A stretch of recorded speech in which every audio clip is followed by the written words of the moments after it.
Welcome back to another story time with the Chindango Landing Canal Boat Museum. I'm Miss Lindsay, and today we're going to continue with Minnie the Mule, Chapter 3, Into the Lock.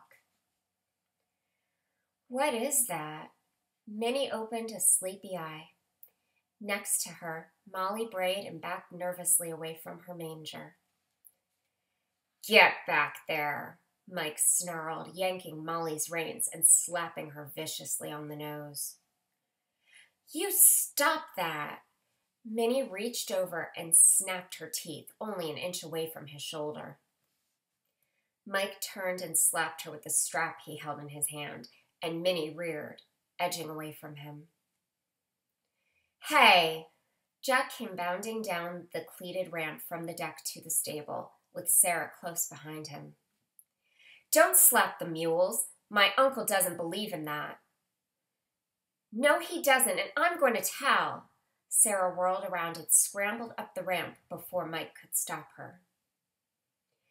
These dang mules are so dumb that I have to get their attention before I move them, Mike said angrily. Not that way. Captain Fairweather came down the ramp with Sarah, and his voice was firm. I won't tolerate anyone hitting my animals. You had best keep that in mind. His face was stern. Come on, Molly. That's a good girl.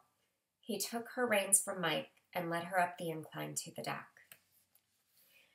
I will remember that, you tattler, Mike snarled at Sarah as he passed her. Don't you worry, Minnie. I won't let him be mean to you. Sarah stuck her tongue out at him as he disappeared up on deck. She stroked Minnie's soft gray coat and started brushing her. I wish Pa had never hired that man. Me too. We are going to have trouble with him. Minnie relaxed under Sarah's long strokes. Over in the end stall, Ma nodded and twitched her ears in agreement. Mike is one mean man. Before long, Jack came back and helped Sarah open the wooden blinds that covered the front of the bow stable windows and fastened them up to the low ceiling. That's better. Minnie stuck her head out through the opening and felt the cool morning breeze blowing the smell of the stable away. Look, we are coming to a lock. Sarah crowded next to Minnie at the window, and Minnie obligingly inched over to give her more room. Jack ran back to the deck. He would help untie Molly's lines from the barge when they reached the gates. Mike would lead her up the sloping path and over to the other side of the lock, where they would wait for the barge to come through to the other side. I fell asleep before we went through the lock last night. This is the first one for me this year. Sarah reached over to fondle Minnie's soft muzzle excitedly. I can't wait. Minnie was nervous. Usually she seemed to be the mule who waited on the towpath. This would be her first time inside the lock this year. She moved restlessly as the big wooden gates loomed before them. Don't be scared. I am right here with you, Sarah comforted her. Together they watched the two men on the platform before them swing the long paddles that opened the gates so they could float slowly inside. It looks like a big box, and we are right near the top of it. Sarah craned her neck to see the top of the lock's sides. This is not so bad. Ooh, no, we are falling, Minnie snorted. Her stomach lurched as the floor seemed to sink beneath her. She pawed the straw beneath her feet and brayed. Don't worry, Minnie. We are just being lowered to the next level in the canal. Sarah tried to sound brave. Remember, Jack says we get lowered at every lock until we get to Albany. It has something to do with the sea level. Mama says I will probably learn all about it this summer.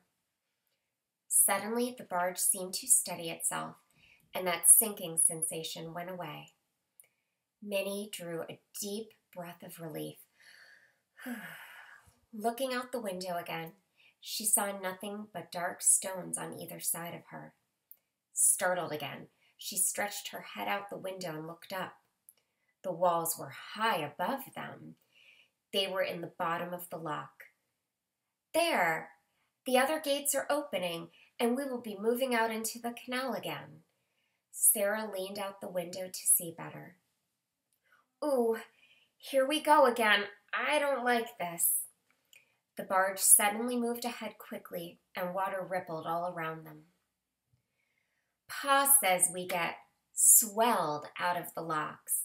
No one is pulling us, so the man at the gate makes water push us out, Sarah explained when she saw Minnie more nervously. Is that right? Minnie relaxed as they moved out into the canal. She could see Molly standing on the towpath with Mike yanking on her reins. That was fun.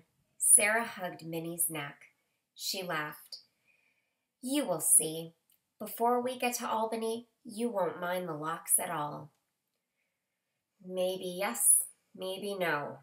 My stomach is still shaking. I think I like being the mule on the towpath. Minnie twitched her ears and munched her oats. Chapter 4. There is money in the air. It was early afternoon when Captain Fairweather's barge docked at the Herkimer Marina. Jack and Sarah came running down the bow stable to lead Minnie up the cleated ramp to the deck. Captain John stood waiting for them at the rail. You take her reins, Jack, and I will take her tail. Minnie had been through this before, but she was always shaky. She stepped up onto the slanting plank that went from the top of the rail to the towpath below them. In spite of the cleats in the plank, it was a steep walk to the ground. Be careful. Hold on tight. I don't want to fall off this board. Minnie tossed her head nervously as Jack led her down the ramp. She felt Captain John pull back on her tail to help slow her progress, and she whinnied in relief when she set foot on the gravel of the towpath. Molly stood with Mike holding her reins, waiting to climb the ramp. She backed as far away from him as she could. You are lucky you do not have to walk with this one. He is as nasty as he can be, she whinnied at her sister as Minnie went past. I agree. Oh, maybe I spoke too soon. Minnie turned her head as the captain spoke to Mike. The family is going to make a quick trip into town. We need to pick up some supplies. As soon as you have settled Molly below, come back and hold on to Minnie until we get back. Give her a good feed while you are here. Surprisingly, Mike did not object. I will be right back. You don't expect me to do any more walking this afternoon, I hope. I need to catch some sleep when we leave. Jack and Sarah will walk when we leave here. Just stay with Minnie until we return. It should not take us too long. The captain stood patiently while Mike went up the ramp with Molly. He grinned as he watched Jack try his hand at prodding her from behind. He and his wife and Sarah stood with his brother and Jack's mother until Jack came running and nimbly jumped off the ramp. Mike is on his way. I think he got himself a drink to have while we are gone, Jack scowled. He is certainly not very friendly. Is he going all the way to New York with us? Probably. We need the extra man on such a long haul. Otherwise, someone would have to walk a double shift every day. As it is, your dad picks up the third shift every day. Mike came down the ramp with Minnie's feed bag over his shoulder. He carried a mug of dark liqueur in his hand that sloshed as he jumped to the path. He quickly lifted it and drained it all in one long swallow, wiping his whiskers with the back of his hand. Captain Fairweather handed him Minnie's reins. No more drinking when you handle the mules. Mike, give her a feed and stay with her while we are gone. Mike hung his mug on his belt and slid the straps of the feed bag over Minnie's head as she rolled her eyes at him. Mind your manners, or you will wish you had. He gave her a rough slap on the shoulder.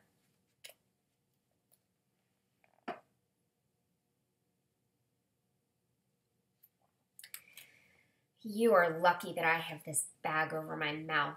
I would love to give you a good slap. Minnie shook her head indignantly before she settled down to eat her oats.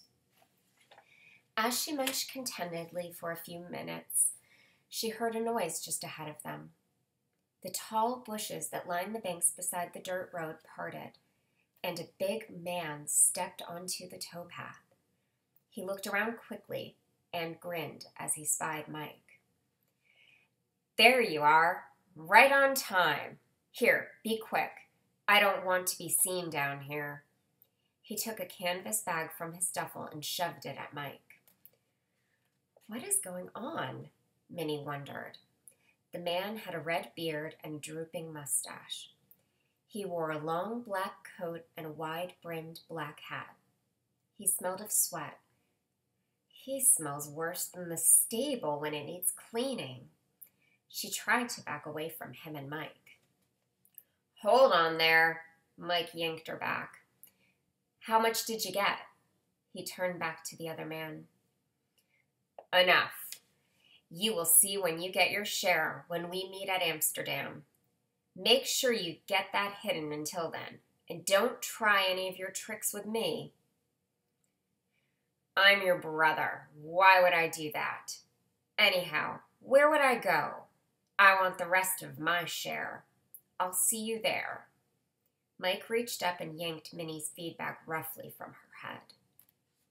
Hey, I'm not finished. Minnie brayed her displeasure. Shut up. Mike gave her a slap on the muzzle, wrapping her reins around his wrist, as he took the canvas sack and stuffed it down into her bag before he slung it over his shoulder. Okay, I'm on my way. See you in 2 days. The stranger melted quickly back into the bushes as Minnie heard voices. Someone was coming down the road towards them. It was Sarah and Jack running ahead of their parents. Minnie, look what we got for you. She held out a big straw hat with a wide brim. Now the sun won't get into your eyes. Minnie whinnied her approval. That's nice, but what about my ears? They won't fit under that, will they? Sarah had thought of that. Papa is going to cut holes for your ears before we start again. He got a hat for Molly and Maud, too. Yeah, Sarah thought her sunbonnet wouldn't fit you. Jack grinned as he watched Sarah try to put the hat on Minnie's head. Just a minute, let me cut some holes. Her father took the hat and pulled out his pocket knife. There. He sat the hat at a jaunty angle atop Minnie's head, with her long ears poking out just in the back of the wide brim. Now I won't have to squint in the sun. Minnie pawed the ground and brayed her approval. She was so pleased that she forgot all about Mike and the man who had passed him the canvas bag. In just a few minutes, the captain and his family were back on board with the rest of their packages stowed in their cabin. Mike had disappeared below deck. Okay, you two can help us make some time. The captain smiled at Sarah and Jack as he settled into his chair with the tiller that steered the barge comfortably in his hands. His brother finished stocking the water barrels and food bins lined up just in front of the family cabin. I wish we had been in Herkimer when the bank was robbed this morning, don't you, Jack? Sarah skipped along beside him as they started down the towpath. That would have been something. The police told Pa that the robber took the factory payroll that was delivered last night. He got a lot of money. Did you hear him say that this was the second robbery this week? He said the Utica Bank was robbed yesterday. It must have happened after we went through the lock. Sarah looked thoughtful as she stroked Minnie's neck. A bank robbery? Money? Minnie thought about that man who had given Mike a canvas bag. Could he be a robber? Why would he give Mike money? I remember what he said about getting a lot of something. She shook her head, watching the shadow her new hat made on the towpath. I guess I had better think about that later. Right now, I am going to pay attention to where I am walking. I don't want to fall in the canal. And that is the end of our story time for today, friends. Please join us again tomorrow for chapters 5 and 6 of Minnie the Mule. See you soon.